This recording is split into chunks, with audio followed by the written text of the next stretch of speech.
Well, the Shulman brothers are at it again. Let's go. Hi, guys. Welcome to Leave Reacts. Hope everyone's having a good day. I know I am. We are back with Gentle Giant. We are going to be going to their third studio album. Came out, I think, in, 1971? See? That old memory's already going away. 1972, see? Jesus Lee. It was the first band's released to chart in America. It didn't peak very high, though. It peaked at 197 on the Billboard 200.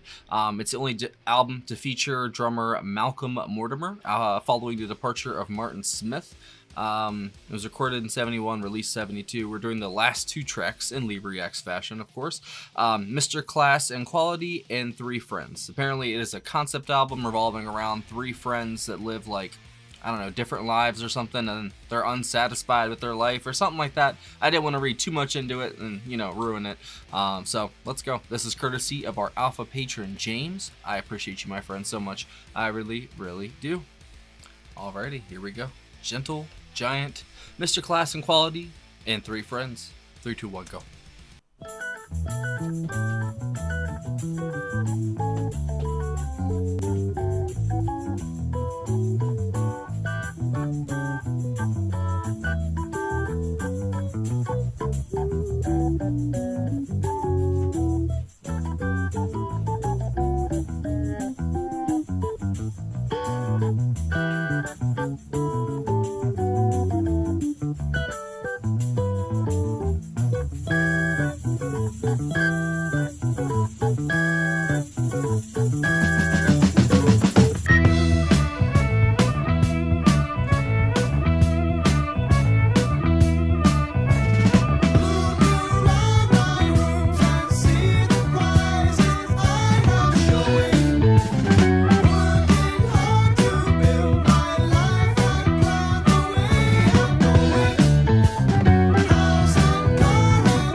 I love it. I'm so glad to be back.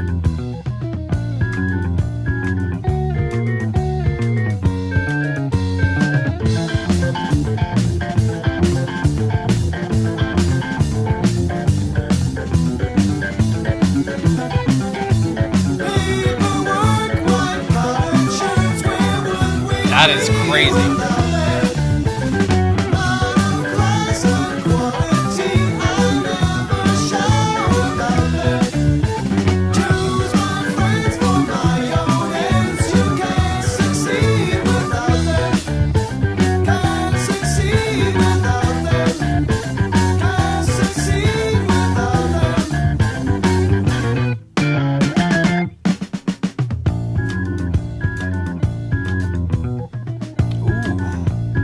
Come on.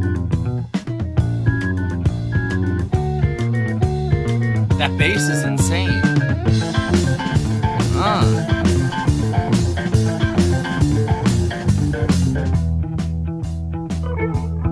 Their dynamics are amazing.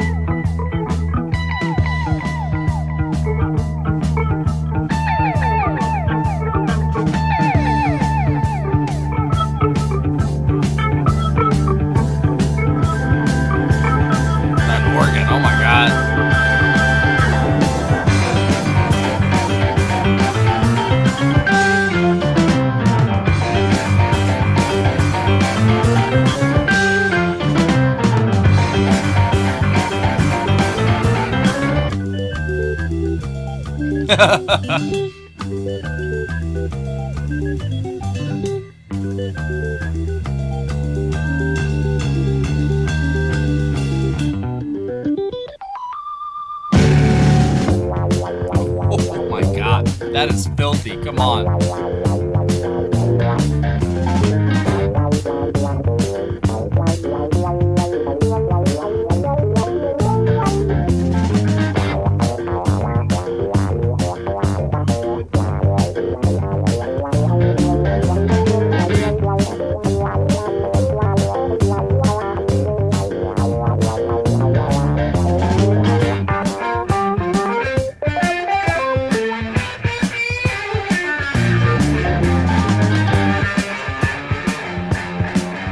There's so many distinct sounds they use. It's so cool.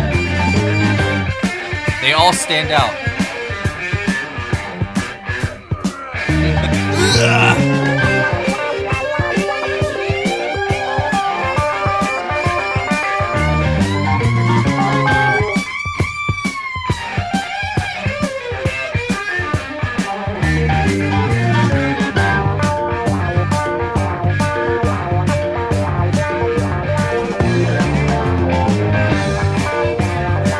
This is the definition of progressive music, especially progressive rock.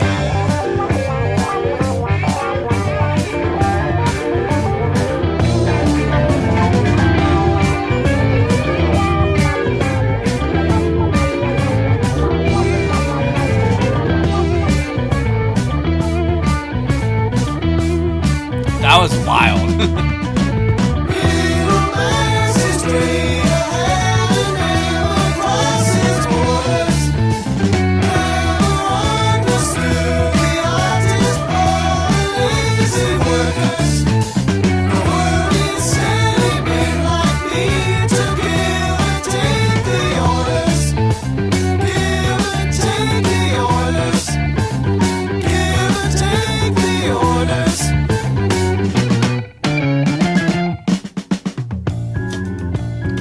Come on.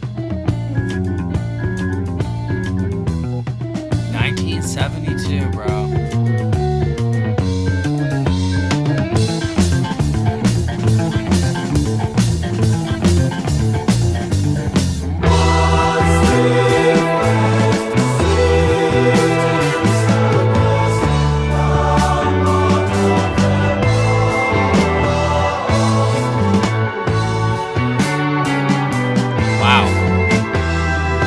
Transition. Must be the three friends now.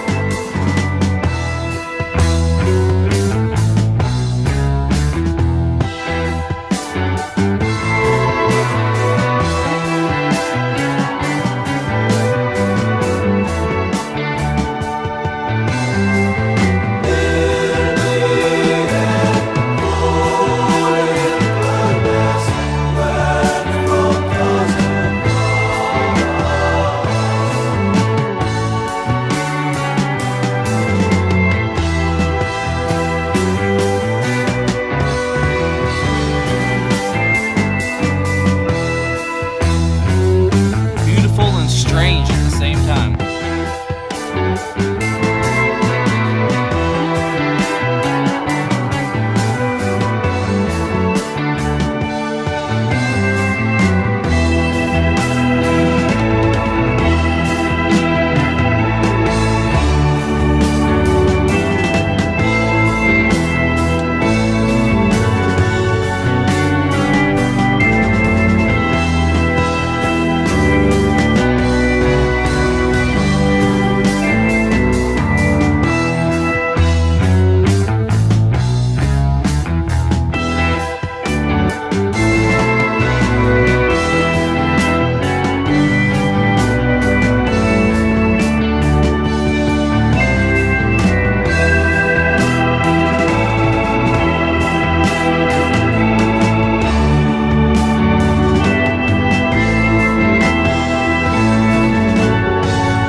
End the album too.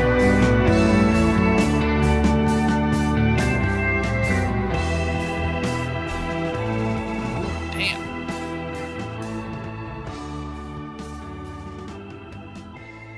I can't help but feel it probably would have hit a lot harder if I had listened to the whole album, obviously, but a request is a request. And that was excellent.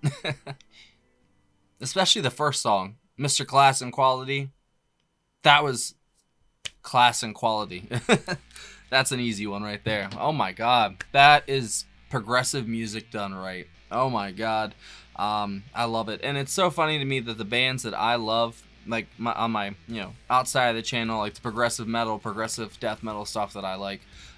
They owe so much to this damn band. It's not even funny. Because it's when I listen to this and like listen to some of their other tracks, it sounds exactly like some of the really, really upper echelon progressive bands of today, like progressive metal. The way that they use just the structure of songs in general, it's very interesting, man. Like they play with sound so well. Like I said, they've got all these distinct, very like unique sounds going on in that first song, and you would think that they would like clash or overpower each other, but no, they give space to each one. But then they do kind of like on purpose kind of all come together in this like chaotic fashion. I'm guessing that's kind of like the climax of the album right there. That's just taking a shot in the dark, because it felt like that, you know what I'm saying? And I don't have the context of it, but I do know what the album was about. So I did kind of understand a little bit of some of the lyrics, not all of them though.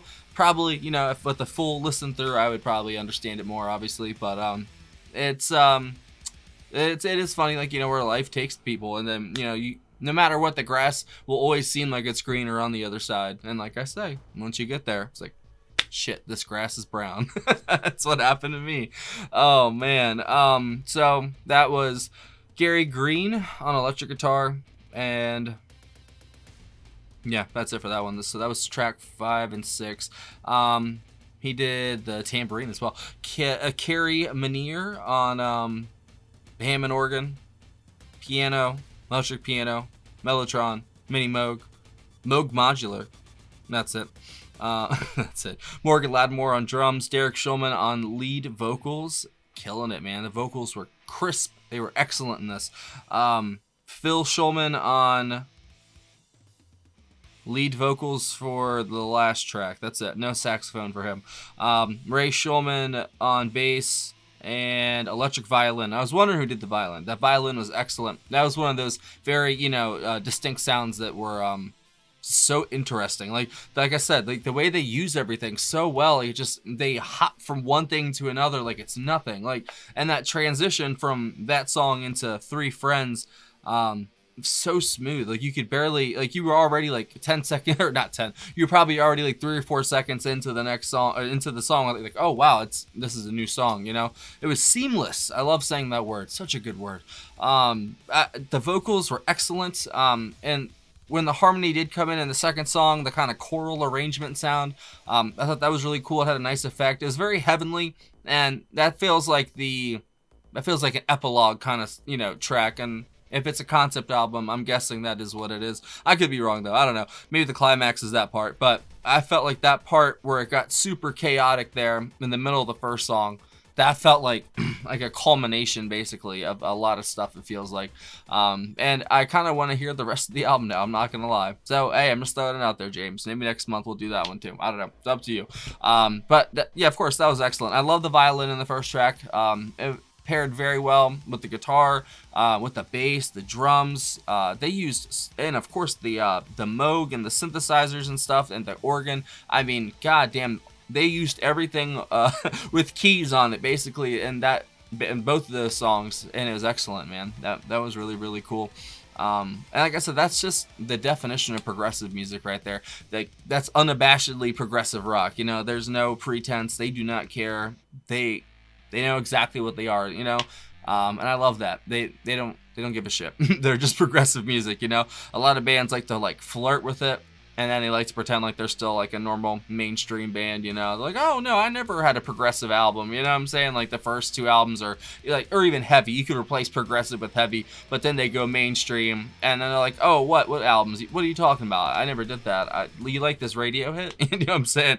And it gets to me. It seems like Gentle Giant was always themselves, even though they might have had some lineup changes like throughout, like I guess minor ones, you know what I'm saying? Like I know the brothers were the driving force of that band, it seems like, and even the stuff later down the road, like I've heard I think this might be the earliest stuff I've heard from them, to be honest.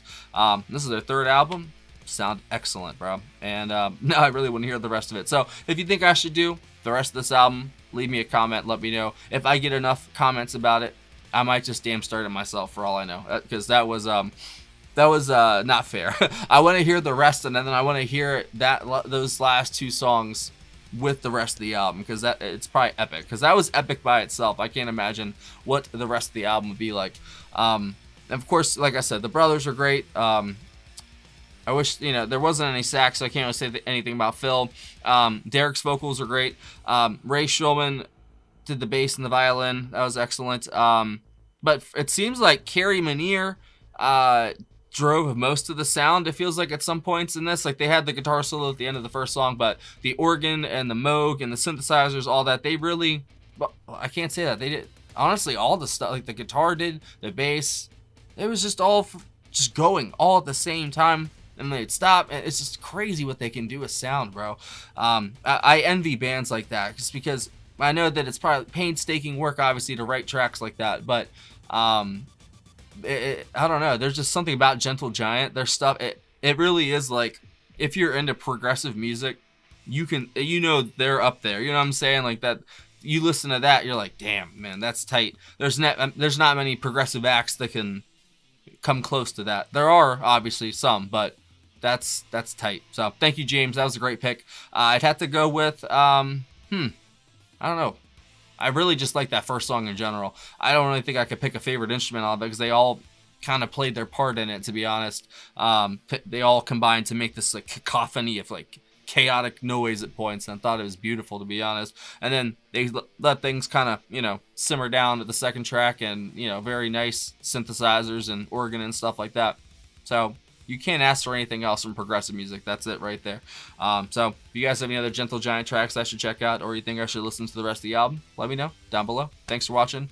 I will see you later, my dudes.